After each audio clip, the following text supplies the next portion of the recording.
organized by the Research Foundation of India in collaboration with Shodh Malwa, Parul University, Gujarat, Eklavya University, JHRF, ARGA, and Edu Academic King. Now, I am pleased to introduce our esteemed session expert for today, Dr. Krunal Soni, sir. Sir is an associate professor of finance and accounting with a total of 10 years of experience in academics and 2.5 years of industrial experience. His qualifications include a BBA and MBA in finance, Gujarat SET in management, a PhD in management, a diploma in foreign exchange and risk management, a postgraduate diploma, and a BCom. He is having a total of 26 publications in various reputable journals like Scopus, ABDC, UGC CARE, Web of Science, etc., including a patent in Government of India. Sir has also received 3 Best Research Paper awards in various international conferences. Sir is also a PhD guide. With this, I humbly invite Sir to take over the session. Sir, over to you. Thank you, Manu. Just confirm the screen sharing.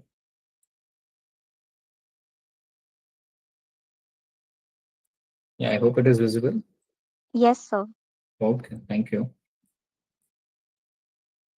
Right. So, good evening, all, and welcome on the last day of this faculty development program, wherein the topic is experiential learning pedagogy.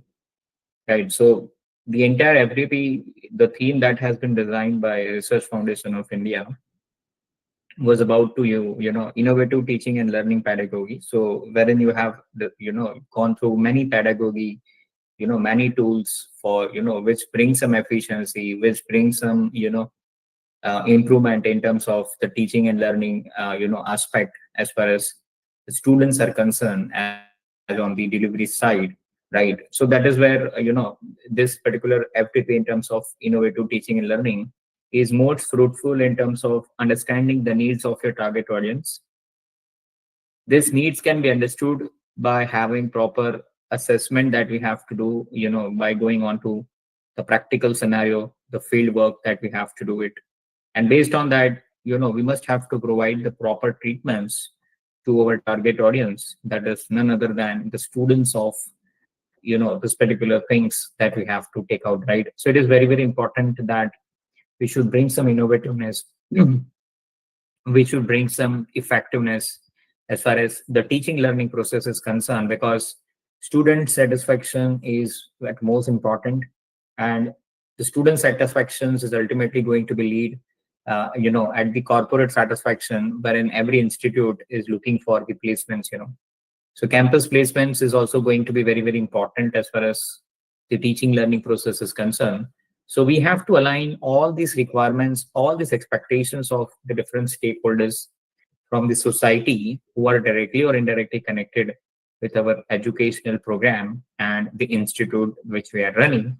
And as a part of it, that every institute should work out on it. And it is not only the responsibility of the institute, but it is a collective efforts of all the faculties, that they should always ready and to deliver the innovative practices that they have to pick it up, or they have to bring it out into the teaching learning process. So that is where the experiential learning is very, very important part, because you must have to keep experiment, need to understand all the requirements as and when you must have to understand, and based on the requirements which has been arised, or which is a correct or latest trend which is going on into the market, according to that you have to provide the proper treatments to your students, right? So that is where experiential learning plays an important role. So with this particular introduction, I would start my presentation. So what is experiential learning, right? So this is a flow of presentation as far as experiential learning is concerned. We have to understand the meaning of experiential learning, right? Why people are preferring experiential learning. And if at all they are preferring, what is the basic fundamentals based on which people are preferring experiential learning, right? So experiential learning meanings that we have to see. And we also have to go through like who has given this particular theory, who is the backbone person to give this theory, right? Who is the author, who is the person who has given this particular theory. So we have to see the theory, who has given. Then after understanding the theoretical background and base analysis, We also must have to see the various stages through which different experiential and learnings needs to be passed on, right? So we must have to study, we must have to analyze different stages of experiential learning, and then after understanding the different stages through which the learning in the college and schools will be possible with the experimental, there are various methods which are also associated with experiential learning. So we also must need to suggest, and we also need to study the different methods which are considered to be important for the experiential learning. So this is what the flow of presentation that we have to do today.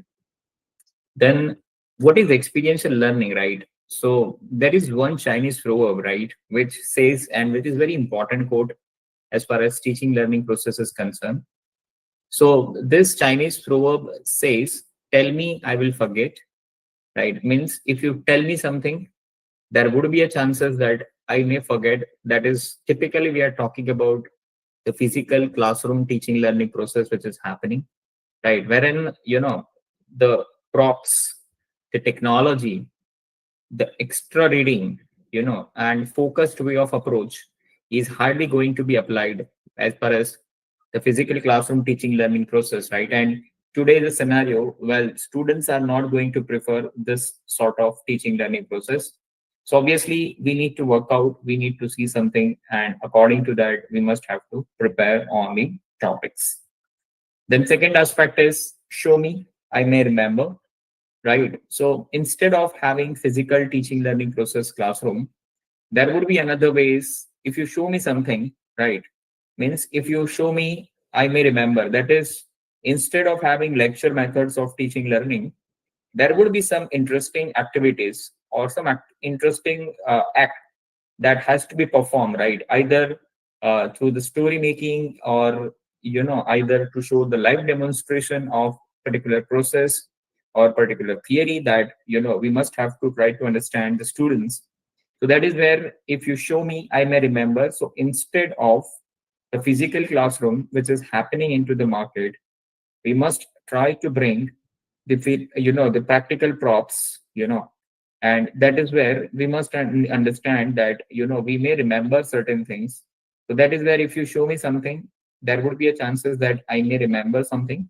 That is where the understanding, the confidence that students will gain out of the completion of the syllabus through this kind of teaching learning, it would be better than the physical, or I can say the traditional classroom teaching learning process is happening, right? So that is where I'm not saying that every every demonstration classes would be good, but again the topic for today is experiential learning. So you must first experience something, right? Before applying this to the class, you should apply to the as on a pilot study basis with yourself only, or you can apply with your colleagues, wherein you should have a brainstorming that whether this approach is going to be useful or not. And then finally, or you have to go into some faculty development program, that is what you are today, right? And you must have to understand the different methods of experimental learning, and according to the needs and requirement that your subject you are teaching, and most importantly the topic that you want to prove it, right? By understanding the characteristics and the behavior of every experiential learning methods, you would be in a better off to link with all these aspect of applications of experiential learning, right? So that is where, if you show me something, there would be a chances that I will remember something, right? That is where my understanding power is going to be much high. And the third one is, if you involve me in the process, I will understand, right? So there is a difference between remembering and understanding. Understanding means you are creating a proficiency through your experiences, right? So that is where you must have the experience. You know what is good, what is bad, how this process is going to begin, right? And remembering means you just have noticed certain things, and you have tried to understand in a verbal manner, right? Or visualized manner, wherein you have not tried by your own, right? Because so that's the process, right? The difference between remember and understand is, if you see something, you may remember that, but if you do something, you will not only remember, but you are creating an understanding in terms of what is the pros and cons that this process is consisting. So that is not going to be experienced at the stage of you are showing something in terms of practical aspect. But again, no method is completely correct, no method is completely wrong. Again, the needs and requirements are completely depends upon the purpose and objective for which you are discussing all this aspect. So that is where if you involve me, I will understand, right? So that is where the practical understanding, the practical exposures of the students are going to be increased. And that is where the message of National Education Policy 2020, right? Again, this policy is completely focusing upon the experiential learning that we have to do it with the students. And that is where, NEP is always saying that you must have to utilize different pedagogy to have a teaching learning process with your students. And that is where the first thing is experiential learning only, right? That is where whatever innovativeness, innovations that you are trying to bring out among the students, we must have to understand first that it should be tried and tested from our side. That is where we can create the fruitful outcomes among the students. It should not be like that every time. I'm not saying that we should not experiment with the students, but every time going with a blank mind and try and experiment with the students is not a good practice. So before going to teaching to the class, it is always advisable that we whatever props, trainings, or mode of teaching that you are going to do, it should be tried and tested well in advance so that we should deliver the content in a proper way, and that should be understandable by the students in a proper manner. That is where the approach should be holistic. It should be 360-degree approach. It should not restricted up to one area, one students, one geography, one a particular topic, but it should cover each and every stakeholders. It should cover each and every areas, domains, prospects that we are trying to get it out of this concept, right? So it should be 360-degree approach. That is where the overall development can be possible. It should be integrated, integrated in a sense. It should not only reflect to the topic that you are trying to teach, but it should also give you, and it should also throw some lights on the integrated departments that the subject that you are teaching or the topic that you are teaching to your students. We should also make them understand that how the alignment with the different departments will have the add-on benefits for your work or the job that wherein you are working. That is where the integrated approach should always be required, wherein we should also have to indulge the experts from the different domain so that multidisciplinary approach can be possible. And this multidisciplinary approach will always bring the synergy in all the process that we are doing it, and that is where the overall development could be possible. Then fourth is it should be inquiry driven. Inquiry driven means it should always create a curiosity in the minds of students. It should always create some question marks in the minds of students. That is where the role of teacher come into picture. You make the concept very interesting and very eye catchy, wherein students are always have the curiosity to understand, the curiosity to learn something out of it. And that is where your entire approach should be inquiry driven. That means you have to have a focused approach for all the things that you are doing it. That is where your approach should be aligned with the inquiry oriented, wherein you are trying to force the students that this is a problem and try to solve it by your own. That is where they will create their innovativeness, they will understand the real time problems, and at the same time they will also create the understanding after solving the problem. So gradually they are trying to understand the entire process, requirements, technical difficulties, administrative glitches, and finally they are creating the mastery of the process that they have to perform. Discovery oriented, it should discover something, right? Something innovative, right? Something new should be come out, right? That is where, which has not been earlier tried and tested. I'm not saying that entire approach should be new, right? We are not inventor for every day. Yeah, practically it is not possible. But sometimes we also have to create 001% approach in a discovery oriented manner, wherein students should get surprised, you know, by the way you are teaching or the topic that you are teaching, right? So it easily click in the minds of students by producing this kind of innovative and creativeness from the faculty side. Then it is learner center. As per NEP 2020, the teaching learning pedagogy should always be focused on learner based. Learner should be at the center. At nowhere, the learner should get sacrificed. And that is the responsibility of the teacher and the faculties and universities. With, if the learners are not interested, or although it is not important for the learner's perspective, right? We should not introduce this kind of courses, right? Wherein learners are not going to be benefited out of this process. So that is where we have to see that it should be learner centered. It should be discussion based. You should always have a discussion on various topics, concepts, or the theory that you find to be suitable for your future progress or future prospect. You should always discuss with your colleagues. You should always discuss with your faculties. Even you can also discuss those things at various resource person wherein you are going for FTP, MDP, student development program, right? Wherever we are going. And most importantly, we can also discuss on social media platforms wherein, the real time outcomes can be possible, right? So that is where it is coming to be, into the picture.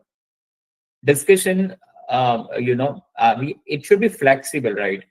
Flexible in a sense, we should not bind with every concept with a common pedagogy, or the learning approach that we are going to use for the entire syllabus, right? Because every topic is demanding something, specific window wherein you have to act and wherein you have to perform your lectures.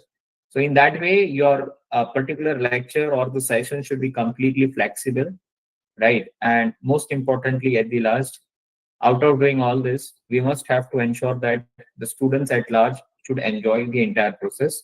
So that is where the entire process should be enjoyable. It should be fun. It should be enjoyable moment therein where the students will be benefited, right? So that is where it is flexible. It is enjoyable at last. Then what is experiential learning according to you, right? So that is where we should always ask the question to ourselves when we are talking about experiential learning too, right? So that is what we have discussed in the earlier part. Most importantly, there are few parameters which are considered to be important for experiential learning. First is active participation of the students. You should always force the students to have active participation. Active participation doesn't mean that you are seeing on the screen that if you ask some questions to the students and one or two students are answering the questions, right? But wherein practical, like, active participation, in a sense, you are forcing students to do certain process, or you are forcing students to involve themselves to the real time scenario, and wherein they will try to get the answers for the proper problems or the prospect that they are looking for, right? So that is where you are bringing students to the real time scenario, you are bringing students to the real time practices, and wherein you are trying to teach to the students that these are the difficulties level that you might face in the future. So if at all you are facing this kind of difficulties in the future, how you can overcome with this kind of difficulties, right? That is where the active participation of the students should always be at the center point. Once you are seeing that active participation of the students, that's how you can also have the clear watch or clear vigilance on the part of the reflections, right? How the reflections are coming from the students, right? Are they enjoying or not? Are they properly understanding this part or not? Do they have the proper clarity of the concept that we are talking about? So that is where we also need to take into consideration the reflections, right? Third is it should be problem based, right? Until and unless if you don't put students to be on discomfort zone, they will not try to come out from the comfort zone.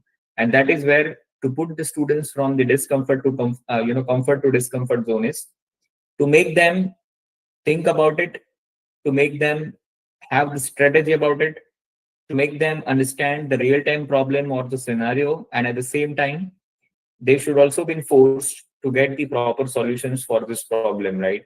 That is where the entire approach of teaching learning process should be problem based, wherein students will have the practical understanding of all the things, all the prospects that they have to perform in the future, right, as and when it is required. Then it is taken into consideration of collaboration. It should be collaborative efforts. Collaborative in a sense, collaborations are many purpose, but if somebody is asking me what is the main purpose of collaboration, so collaboration main purpose is to bring the overall synergy in all the resources that every organization or institute should possess for the overall development of the students. But sometimes there are few institutes who are struggling with the budgets. They don't have that much amount on hands to have a spending. So that is where it is always advisable that this kind of institute should always make collaborative approach. They should always collaborate with the students, and that is where students should learn from each other, and that is where the real time learning could be possible. That is where we have to take into consideration the collaborations of the multiple resource person, multiple experts. We should also have the collaboration with the industry person, industry professional, and that is where we should also try it. And we should also force the students to learn each and every concept from the industrial benefit and industrial perspective. Right, that is where it is also going to be help you out, and this is where it is also going to matters a lot. That is where the collaborative effort. And I always say that education is all about collaboration, because until and unless if you are not collaborating your efforts with others, you will not know what is the new innovations or invention which is happening into the market, right? And there the market is continuously observing some innovations, right, or inventions. And if at all you are not having the bird overview or eye catchy visions for this kind of innovations, and you are trying to stay away from all this innovation, so there would be a one day wherein you feel that you are out of the market, right? You are nowhere, right? That is where the collaborative efforts and approach should always bring the synergy in all the process, all the works that you are doing as a part of, teachers. That is where you must have to understand that you will learn everything from learning by doing, right? Ultimately, when we are talking about experiential learning, so experiential learning itself say that if you don't experiment something, if you don't experience something in your life, you will not bring the perfection in your life, right? So to bring the perfection for any process or things that you are doing, you always have to have keep doing things on a constant basis. That is where you will learn everything by learning by doing. So that is one Chinese proverb which is called Kolb experiential learning cycle. So what the Kolb experiential learning cycle says, the the first column says that it is concrete experience, right? How the concrete experience should come. So concrete experience should come from in the minds of students, or even in the minds of faculty, as and when they have to act or perform particular teaching learning pedagogy, right, for the students perspective and for the students benefit, right? So if we are practicing some practical activities, wherein if we are not sure or if we are not aware about any portion or any parameters, so I think that would be any question mark, right? And it reflects and it creates the negative image in the minds of students. So being a faculty, we should not do this kind of crime, right? And that is where experience always comes from acting by ourselves, doing by ourselves, and experiencing by ourselves, right? So you must have to act, you must have to do, and you must have to experience out of the entire process. And that is where you should have the concrete and proper experience for all the works that you have to perform as a part of employees or as a part of faculties. Once you have performed your task for the benefit of the students, it is very important that in private or universities and organization nowadays, it is need of an hour that they should always have the keen observations on all the performance of the faculties, and they are trying to get the feedback from the students as well. Now, previously they were taking into Google form. Now every universities are having grievance handling system, right, wherein students can put the complaints for anything and everything that they face, right? So where is that, so if you are not going with proper experiment and experiencing, doing by yourself, right? So you'll not get a confidence for the things that you have to do.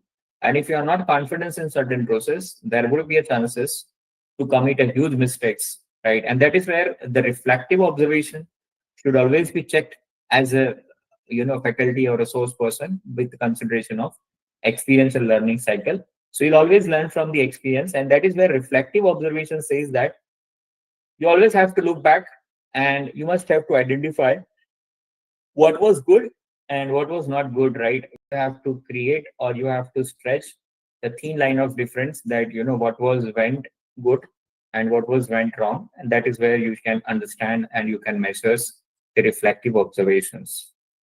Then third is abstract conceptualization. Once you have the reflective observations for all the things that you have understood, you must have to conclude. You must have to make a short summary, right? Wherein you have, key points in your mind, and according to that, you will start making your strategy that, these are the things that I have already have it. These are the things wherein I need to work out, and how to accommodate all the things on a synchronized manner. That is where the relationship between each of the process can be established, and ultimately I would try to achieve my target in terms of creating the interesting learning, or curiosity in the minds of students, and ultimately the student should be at the enjoyable side. That is where abstract conceptualizations, in a sense that we must have to sense of the experience, means before doing that, it is highly advisable that we are very sure about whatever activities or topic that we are going to teach into the classroom, right? Being a mentor, if you are going without confidence, so I think you will not justify your services, right? So that is where you will learn from the experience, and that is where this experience should always be utilized for the future to enhance and to polish your services on a better prospect, right? And then after, you will again draw the conclusion that, I have experimented this and I have tried to apply this, but this is how I have received the feedback from the students, and based on that, I will decide whether I should continue or whether I should discontinue, right? So that is where abstract conceptualization, and based on abstract conceptualization with having a lot of experiment experiences, you will have active experimentations, right? So you'll try to do the experiments, and that is where you should draw the conclusions about all the development that has happened in terms of the plan and actions, right? That is where you put yourself into active experimentations. That is where you will try to draw the conclusion. You will decide a plan of actions that, what you are going to do and how you are going to do, right? So that is where it is active experimentations. Cycle of experiential learning. So here you can see the cycle of experiential learning. So you always have some experience.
story that you are always looking for. And the same way, students can also learn that if at all they have to learn some chapters, some theory, so they should also convert these particular things into storytelling. And finally, they should also conclude about what the story exactly talks about. That is where the narratives come. Experiments. So it is usually trial and error process. And this kind of experiment should always be carried out, right, to be verified, falsify, or establish the validity of the hypothesis. It provides the insight into the cause and effects by demonstrating that the outcome occurs with the manipulation of factors. Simulations. So simulation means visual, audio, and kinetic, that is touching and doing, right? So you must know that if you see something without any audio,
yeah, sorry, it was a connection lost.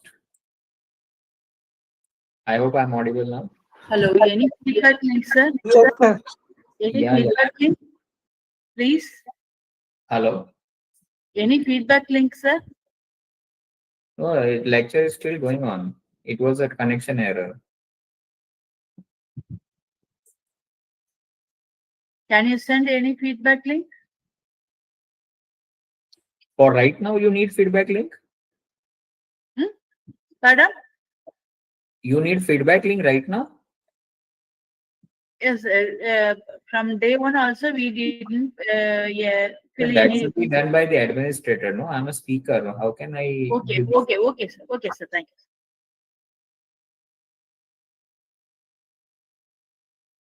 Right. So simulation, right? Then gameplay. You can have the various sort of games wherein you are giving an opportunities to students to have a free and launching free environment, right? And they are free to think, they are free to apply the tactics, and they will try to understand which tactics are going to be useful in which sort of environment, right? Wherein they will try to build their skills and abilities for the better prospect and future. Storytelling. Storytelling is an art of using words, image, sounds, or other mediums of, right? So wherein you are trying to use proper props, various sounds, emotions, sentiments through the image, audio visuals, right? And that is where it is going to be a powerful weapon for all the teachers in the previous time, right? Wherein, we were showing YouTube videos for all the concept. So it was a powerful weapons at that point of time. If you want to show some production or manufacturing channel, we were using some YouTube videos, cuttings of McDonald's or all this aspect, right? So that is how the storytelling was there. Focused imagine, right? So we are guiding students to have the focused approach. You can see the difference between two images, wherein one person is having a zigzag in the mind, wherein it shows the confusion, it shows the errors in the mind, and one person who is crystal clear with proper round images in his mind, so he exactly know how to go and where to come back, right? So exactly he knows the problems, and at the same time he also knows how to get the solutions, right? And then the second person who shows the zigzag, he don't know the path, and at the same time he don't know where to bring the solution as well, right? Because it seems like he's an inexperienced person, right? So that is where the experiment always gives the experience to deal with the situations in the future, right? It always makes you stronger. And that is where, before doing anything into professional or anything which is involved with the monetary aspect, it always says that you should always experiment something and then only you should apply something. So the results would be better, right? Field observation. We should always bring the students in the fields for having some observations, to record the behaviors in terms of events or phenomena in a natural way that they have to process. And that is where it is going to be useful in social science, ecology, educations, right?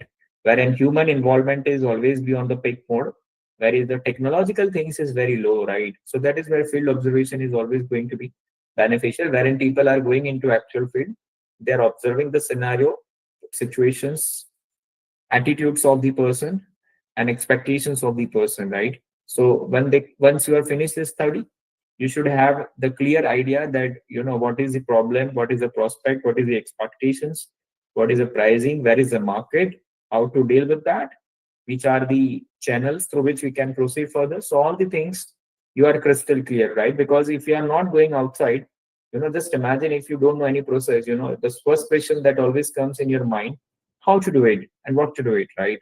Or whether I'm able to get the success or not, right? But if you involve yourself into 2 3 times and you have gone through this process, you are almost clear that what you have to do and how you will success in this process. Role playing, very important tools to understand the emotions and sentiments of the counterparties. Let's say if you're a doctor, right? But being a doctor, you never understand the emotions of the patients, right? But if you need to understand the emotions of the patients, you have to act like a patient, right? Then only you will understand how the patients are suffering in terms of the expectations of the recovery of their patients, to make the recovery of the patients, how they are fighting to adjust the monetary aspect that they have to do it, as a part of emergencies. What is the expectations of the people in terms of emergencies?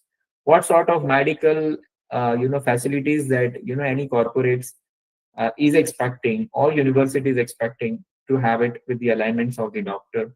So that is where we should understand, and being a doctor, you don't never know the emotions and sentiments of the lawyer, right? So that is where it helps us to have, you can create a risk-free positions for having a role play act for understanding the emotions and sentiments of every professions that you can always create in the minds of students.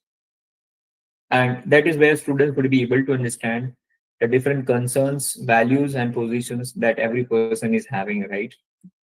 Model building, it is usually happens in construction real estate market, wherein the students have to build the technicalities of the structure of the model, wherein the base is very important, for which you can provide some different kits which is applicable as per the areas or scenario that we have to look forward. Surveys, usually it is survey or conducting feedback from the market for any activities or any things that we are trying to. Let's say if we are inventing some product, we are inventing some innovative teaching learning method. Even in universities and college, if you want to start new programs, so believe me, the students are the best possible avenues to get all the informations, whether to start or not, how to start, how to deal with that, right? So that is where the survey is another important aspect. Even whatever class activities that we have conducted for as a part of experiential teaching learning process, and if you want to get the experience out of the success or failure of these techniques, the survey is one of the important tools that always help to bring out the difference between the students and the faculties, right? So that is where the importance of survey is always going to be on the top of the site, and that is where it is one of the important tools for having experiential learning. So that's it from my side. I'm making this session open for question answer. So if you people have any questions or anything to share, suggest, so you can always share here.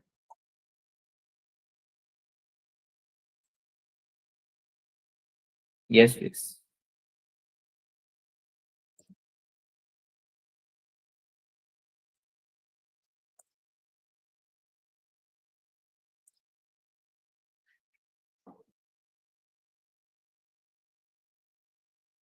Any feedback, any suggestions, any experience that you have it in your professional career, so you can share. Are there any doubts, anyone, or anything to share? The lecture was superb Thank you. and appreciating and interesting. Thank you, sir. Thank you. Okay.